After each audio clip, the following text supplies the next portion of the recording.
Hello, YouTube. It's Cynthia Napper again. Thank you for looking at my video and for going to my website, misssurvivor.weebly.com.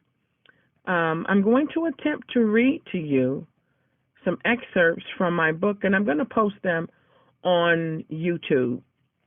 I'm not the best reader, but I know I'm not the worst. And if I make a mistake, I'm going to correct it, but just kind of look over that because I really want you to get the gist of what I'm trying to say and understand, everything that I'm saying in the excerpt.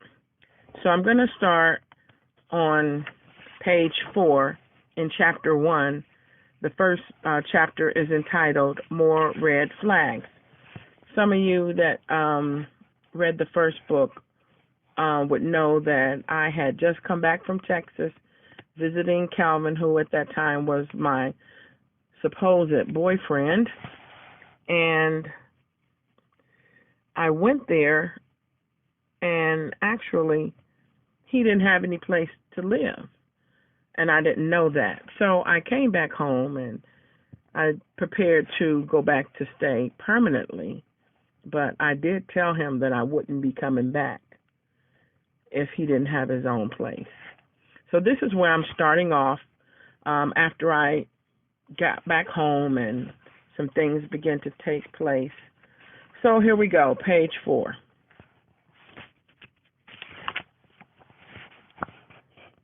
As it goes, Darius had happened to drop by during the time I was preparing to leave. He was trying to convince me to stay in Cleveland. I couldn't figure that one out because we never really were like that.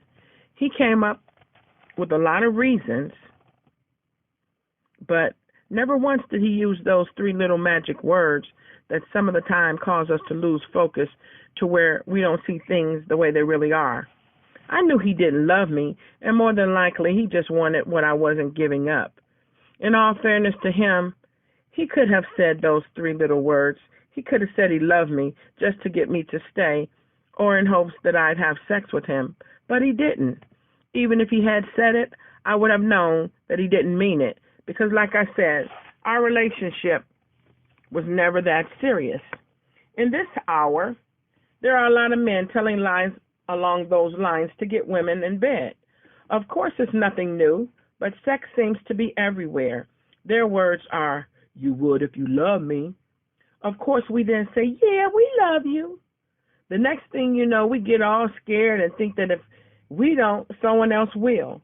Now, for the most part, that is true, because someone will always be willing to give it up. It's bad when married women have to feel that same way when their husbands have certain sexual preferences. We're often told by others, "If you won't, then Sally will." Many years ago, I heard someone in church say that same thing, and for the record, there are plenty of Sallys that will. There is one thing, though, that we must keep in our minds, and that is that we have to view this thing with the mindset of God and His will for us. God does not approve of all the things that go on in our bedrooms, point blank, and it makes no difference whether you're saved or not. For now, I'll get back to my story. Matt was the next old friend that showed up one day at my job. If anyone could have stopped me from leaving Cleveland, Matt could have stopped me at the airport in my tracks. I didn't think he purposed to come by with an intention to stop me from going to Texas because, for one thing, he didn't know. However, his presence sure did stir something up in me. And right now I'm just going to pause because the way my book is structured, the way I'm talking, it may sound like I've left the book to just talk randomly, but I'm reading directly from the book unless I specifically say, okay, I'm stopping and saying something. So let me just kind of put that out there. So let me get back to reading the book. Some of you may think that the next episode of my life that I'll now share with you has no importance, but it does. What I want you to see is that you can be tied up to someone even if you've never had intercourse with him or her. When an individual is not your spouse, mouth-to-mouth kissing is dangerous. That type of activity can lead to sexual intimacy, but more importantly, I have found that there is still a transfer of spirits. If an individual can be identified using DNA from saliva, then when they kiss someone, they are depositing a portion of who they are in the other person's body. I know that's deep, but this is how God has given it to me. My next statement may make things a little clearer. If you have a cup of sugar and a cup of salt on the table, they are two individual things. If I remove a spoon of each one and place it into the other, then I no longer have a cup of sugar and a cup of salt, although they still look the same. I now have two cups containing a mixture containing both sugar and salt. So in essence, if I am Cynthia and I kiss Matt, and Matt is Matt, and he kisses Cynthia, then in my spirit, I am Cynthia and Matt, and he is Matt and Cynthia. It is impossible for us to separate the sugar and the salt after they are combined.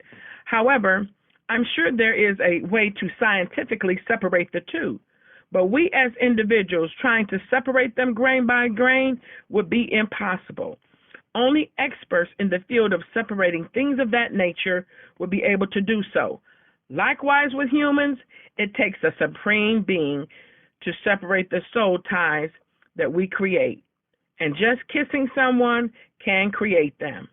God is the one and only supreme being that has the ability to truly break a soul tie.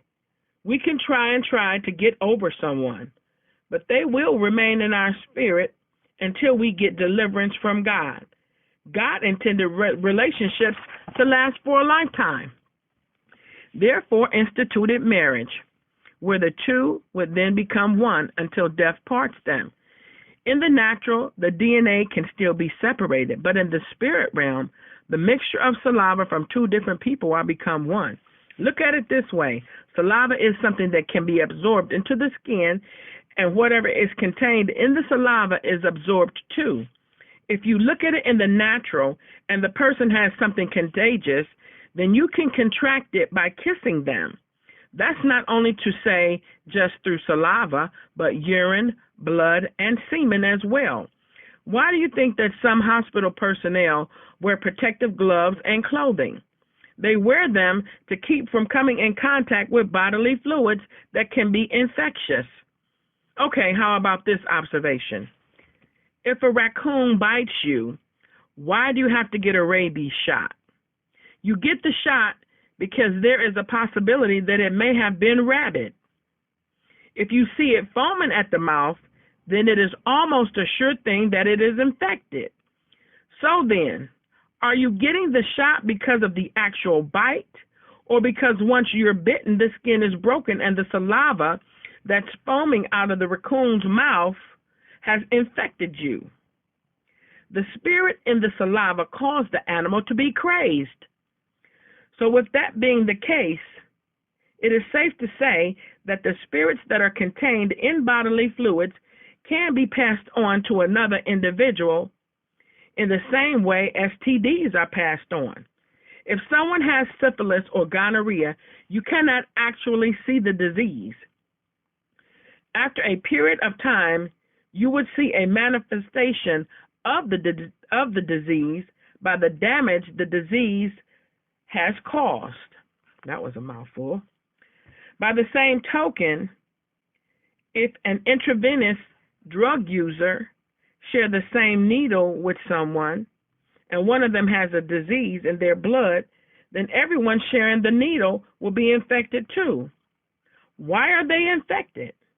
They are infected because something was deposited into their blood by the blood of the other individual who was infected. To just physically look at the blood of two different individuals with the naked eye, the blood looks the same. If one of the individuals has hepatitis, you cannot see hepatitis in the blood. If they decide to donate blood and the blood is not properly screened, then whomever the blood is given to will also get hepatitis. With all that said, that is why God does not want his children kissing unless they are married, because there is a transfer and a joining of spirits. When a man and woman get married, they are no longer two, but they are now one.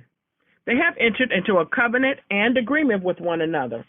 In the spiritual aspect, with the proper paperwork in place, they just have to say, I do, and they become one. I am saying that it is a spiritual aspect because we only hear the words that come out of their mouths, and we cannot actually see the words I do that become binding in the court of law and in the eyes of God that now make them one. In the natural, the two must come together by mixing their DNA, or what the law of man calls consummation. Even when we hear the words consummate spoken, it sounds like the word consume, not to mention that the first 6 letters are the same. In other words, it means something being taken into you. Therefore, the man and the woman are now made one in the spirit and no longer two. Let me just say this too, and then I'll move on. Kissing is kissing no matter if it is done in fun or for the sake of entertainment. Spirits are being transferred, period. That is why an individual may now have a thing for someone they have kissed other than their spouse, all in the name of fun or entertainment.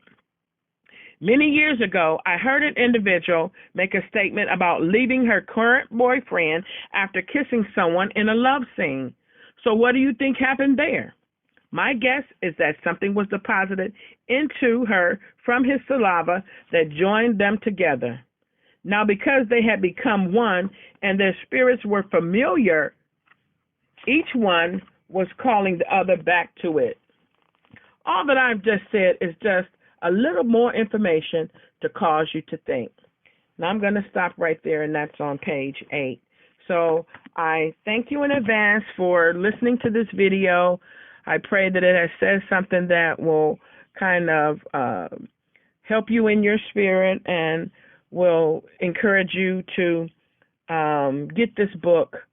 And I pray that God will continue to bless you. Until next time, take care.